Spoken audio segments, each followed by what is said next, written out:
The backstitch, which I'm going to show you today, is a very commonly used stitch, and it's really great for making lines. It's pretty quick to do once you get the hang of it, which is nice. You can also fill areas with it using multiple rows of it next to each other. So the backstitch starts just like the running stitch. So you're going to want to start with your needle threaded and a knot tied at the end.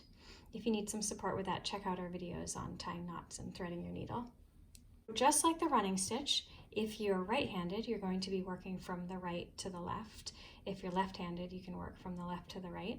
But like we always say, you should just do what works for you. So try one way. If it's comfortable for you, you can go with that. If not, try it the other way. So you're going to come up from the back at the end of your line of stitching. I've drawn a line here to follow.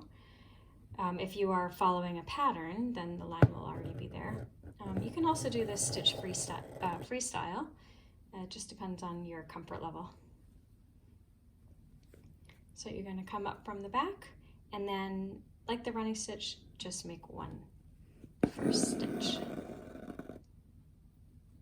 There you go. You can vary the length of it. You can do a really long stitch or a short stitch.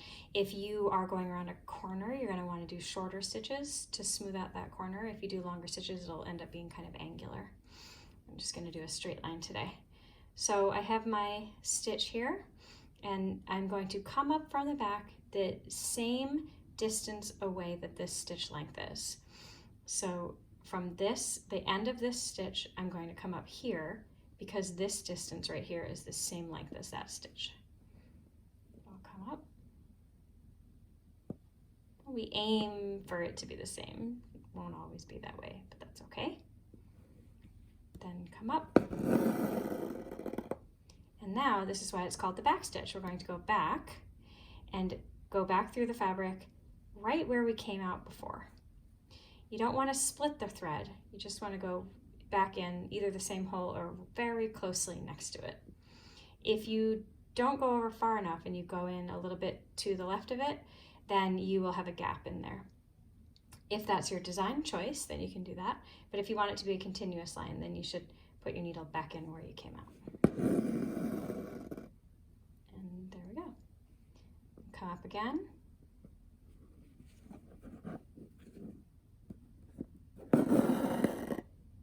And then go back in.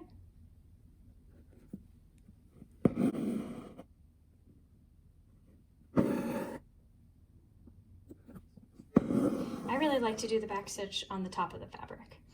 So to do that, I'm going to come up to the front of the fabric. And we're going to still put our needle in at the end of that last stitch. But instead of pulling the needle through, like we did before when we were doing the stabbing method or the poke and pull method, we're going to actually go in and then come back out equidistant from that thread, from the working thread. So you can see here that the distance between where the needle is going in and coming out is equal to 2 stitch lengths, and the working thread is just about right in the middle of that. So this is the thread is going to lay down here and create that stitch, and then it's going to come out here to set us up for the next stitch. There we go. And this way is a little bit faster because you don't have to reach around to the back. I like to use my middle finger on the back to push the fabric up a little bit, which makes it easier to get the needle.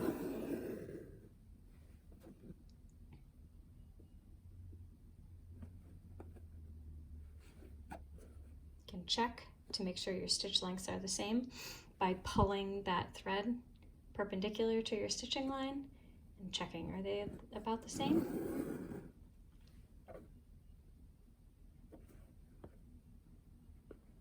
The back stitch is a really strong stitch, and it's often used in hand sewing. So if you are mending a garment, or if you don't have access to a sewing machine and you'd like to sew, the back stitch is a great choice. It's fast and it's very strong.